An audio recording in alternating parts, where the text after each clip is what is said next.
ദൈവ തിരുനാമത്തിന് മഹത്വമുണ്ടാവട്ടെ. Bible reading പ്രോഗ്രാമിൽ സംബന്ധിക്കുന്ന ഏവർക്കും കർത്തൃനാമത്തിൽ സ്നേഹവന്ദനം. പുറപ്പാട് പുസ്തകം 7-ാം അധ്യായം നമ്മളിന്ന് വായിക്കുന്നു. 6-ാം അധ്യായത്തിൽ യഹോവയായ ദൈവം മോശയോട് പറഞ്ഞു, നീ വീണ്ടും ഫറവോൻ്റെ അടുക്കൽ ചെന്ന കാര്യങ്ങൾ സംസാരിക്കണം. അത് കേട്ട അഹറോനും മോശയോടും കൂടി അവർ ഫറവോൻ്റെ സന്നിധിയിലേക്ക് ഇനി പോകുന്ന കാര്യമാണ് 7-ാം അധ്യായത്തിൽ നമ്മൾ വായിക്കുന്നത്. ദൈവം മോശയോട് പറഞ്ഞു, മോശ അതിനു മുമ്പ് 6-ാം അധ്യായത്തിൻ്റെ അവസാനത്തിൽ പറഞ്ഞല്ലോ, ഞാൻ തടിച്ച നാവുള്ളവനാണ്, വിക്കനാണ്, എൻ്റെ സ്വന്തം ജനം പോലും എൻ്റെ വാക്കുകളെ കേൾക്കുന്നില്ല, പിന്നെ ഫറവോ എൻ്റെ വാക്കുകളെ കേൾക്കുമോ? ഇവിടെ യഹോവയായ ദൈവം മോശയോട് പറയുന്നു, അഹറോൻ നിനക്ക് വായായിരിക്കും, നീ അവനൊരു ദൈവം പോലെയായിരിക്കും. അഹറോൻ നിന്നോട് അല്ലെങ്കിൽ ഇനിയിപ്പോൾ നിനക്ക് വേണ്ടി സംസാരിക്കും. അപ്രകാരം ദൈവം കൽപ്പിച്ച പ്രകാരം അഹറോനും മോശയും കൂടി ഫറവോ രാജാവിൻ്റെ അടുത്ത് ചെല്ലുകയും അവനോട് സംസാരിക്കുകയും ചെയ്യുന്നു. ഈ സമയത്ത് നമ്മൾ അതിൻ്റെ 7-ാം വാക്യത്തിൽ വായിക്കുന്നത്, അഹറോന് 83 വയസ്സും മോശയ്ക്ക് 80 വയസ്സും പ്രായമായിരുന്നു.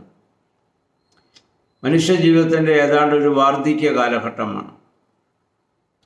ദൈവത്തിന് പ്രവർത്തിക്കുവാൻ മനുഷ്യൻ്റെ പ്രായമോ അവൻ്റെ പരിമിതിയോ ഒന്നും ഒരു പ്രശ്നമല്ല.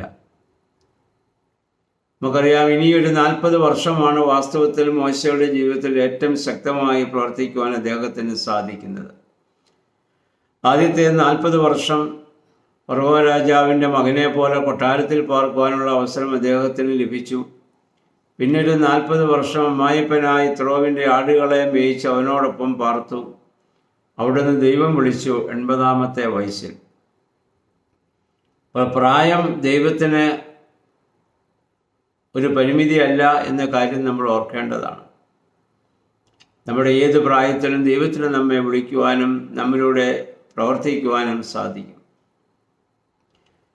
അങ്ങനെ അവർ അവിടുത്തെ ചെന്ന ഫറവോ രാജാവിൻ്റെ അടുത്ത് ചെന്ന അഹറോൻ മോശയോട് ചേർന്ന് നിന്ന് സംസാരിച്ചു.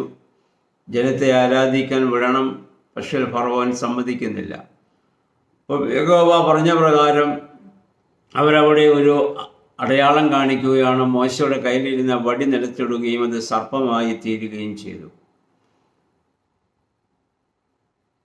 പെട്ടെന്ന് രാജാവ് അവിടെയുള്ള മന്ത്രവാദികളെയും ജ്ഞാനികളെയും ഒക്കെ വിളിച്ച് ഈ കാര്യം കാണിച്ചപ്പോൾ അവരവരുടെ വടിയും നിലത്തിടുകയും അത് സർപ്പമായി തീരുകയും ചെയ്തു എന്ന് നമ്മൾ വായിക്കുന്നു.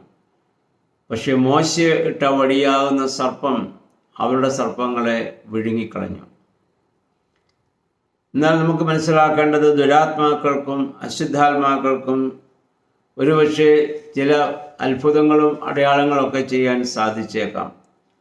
ആവർത്തന പുസ്തകം 13-ാം അധ്യായത്തിൻ്റെ 1 മുതൽ 4 വരെയുള്ള വാക്യങ്ങൾ ഇപ്രകാരം നമ്മൾ വായിക്കുന്നു. നിങ്ങളുടെ ഇടയിൽ നിന്ന് ഒരു പ്രവാചകനോ സ്വപ്നക്കാരനോ വന്ന് ഒരടയാളമോ അത്ഭുതമോ നിങ്ങൾക്ക് വാഗ്ദാനം ചെയ്യുകയും അവൻ പറഞ്ഞ വിധം സംഭവിക്കുകയും ചെയ്താലും നിങ്ങൾക്ക് അജ്ഞാതരായ അന്യദേവന്മാരെ നമുക്ക് പിഞ്ചെല്ലാം അവരെ സേവിക്കാമെന്നവൻ പറയുകയാണെങ്കിൽ നിങ്ങൾ ആ പ്രവാചകൻ്റെയോ ആ വിശകലനക്കാരൻ്റെയോ വാക്കുകൾ കേൾക്കരുത്.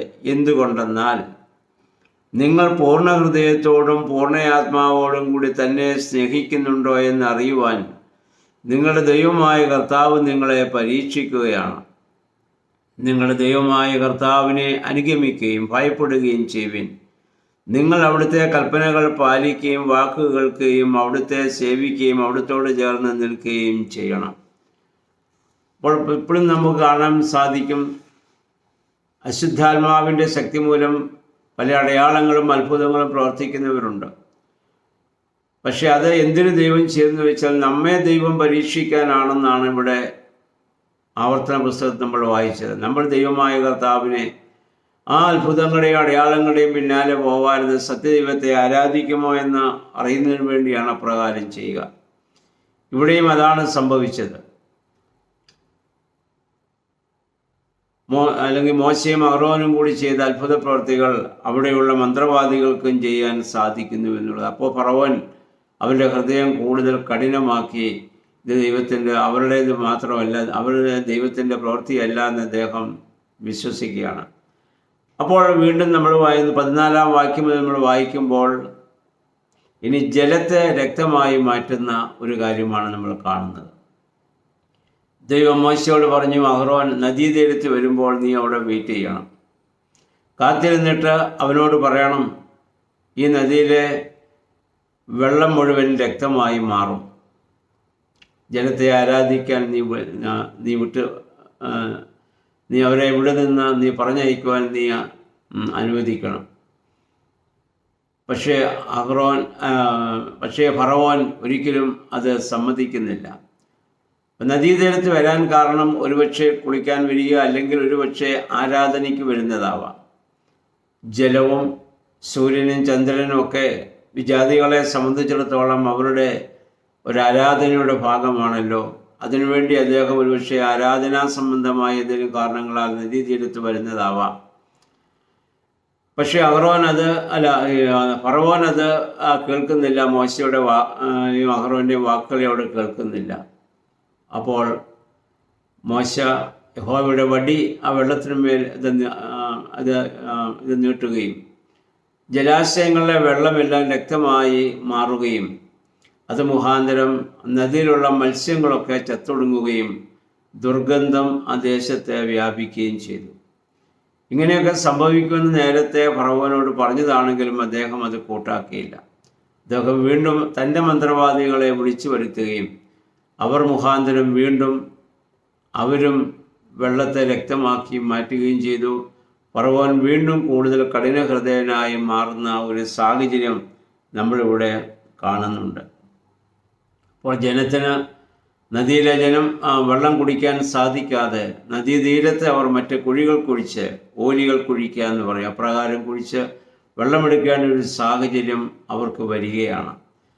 ഇതൊക്കെ നമ്മൾ കാണണം. അത്ഭുതങ്ങളും അടയാളങ്ങളും നമ്മൾ ചെയ്യുന്നത് പോലെ തന്നെ, അല്ലെങ്കിൽ ഒരു ദൈവപുരുഷൻ ചെയ്യുന്നത് പോലെ തന്നെ അശുദ്ധാത്മാക്കൾക്ക് ഒരു പരിധി വരെ ചെയ്യുവാൻ സാധിക്കുമെന്നുള്ളതാണ്. പക്ഷെ അതിന് മുമ്പ് നമ്മൾ പറഞ്ഞതുപോലെ മോശയുടെ സർപ്പം മറ്റ് സർപ്പങ്ങളെ വിഴുങ്ങിയതുപോലെ ഏറെ സമയം അതിന് നീണ്ടു നിൽക്കുവാൻ സാധിക്കുകയില്ല. ഇവരെല്ലാം ദൈവം ഓരോ അടയാളങ്ങളും അത്ഭുതങ്ങളും കാണിച്ച് ഇവിടെ വീണ്ടും വീണ്ടും ഫറവോൻ തൻ്റെ ഹൃദയം അവിടെ കഠിനമാക്കുകയാണ്. കാരണം അവൻ ചെയ്ത തെറ്റിന് ഫറവോൻ്റെ ഇതിനു മുമ്പുണ്ടായിരുന്ന ഭരണാധികാരികളും 400 വർഷം ആ ജനത്തെ പീഡിപ്പിച്ചതിൻ്റെ ആ ശിക്ഷ അവർ അനുഭവിക്കേണ്ടിയിരിക്കുകയാണ്. അതിനാണ് ഇത് ഇപ്രകാരമൊക്കെ സംഭവിക്കുന്നത് നമുക്ക് കാണാൻ സാധിക്കും. ഇനി മുന്നോട്ടുള്ള അധ്യായങ്ങളിലും ഇതുപോലെ ഓരോ അത്ഭുതങ്ങളെ മോശ മുഖാന്തരം അവിടെ ഇത് മിസ്രൈമിൽ നടക്കുന്നതായി നമുക്ക് കാണാൻ സാധിക്കും. അപ്പം നമുക്ക് ദൈവകരങ്ങൾ നമ്മെ തന്നെ പൂർണ്ണമായിട്ട് സമർപ്പിക്കുവാനും ദൈവത്തിൻ്റെ അത്ഭുതകരമായ ആ കയ്യെ ഇത് നടത്തിപ്പിനെ മനസ്സിലാക്കുവാനും വേദഭാഗം നമ്മെ സഹായിക്കണം. ഇത് മോശ തൻ്റെ കുറവുകൾ പറഞ്ഞപ്പോൾ അഹ്റോനെ കൂടെ വിട്ടതല്ലാതെ ദൈവം അവൻ്റെ കുറവുകളെ, ശാരീരികമായ ബലഹീനതകളെ എവിടെയും മാറ്റുന്നില്ല എന്ന് നമ്മൾ മനസ്സിലാക്കേണ്ടതാണ്. അപ്പോൾ അതുകൊണ്ട് നമ്മുടെ ഏത് ബലഹീനതയിലും നമ്മെ ശക്തിപ്പെടുത്തുവാൻ ദൈവത്തിൻ്റെ വലിയ സാമീപ്യം നമ്മളോടൊപ്പം ഉണ്ട്. പ്രാർത്ഥനയാലും വേദപുസ്തകത്തിൻ്റെ വായനയാലും ആരാധനയാലും ആ സാമീപ്യം അനുഭവിപ്പാൻ നമുക്കിടയാവട്ടെ. ദൈവത്തിൻ്റെ പരിശുദ്ധാത്മാവ് അതിന് നമ്മെ സഹായിക്കും.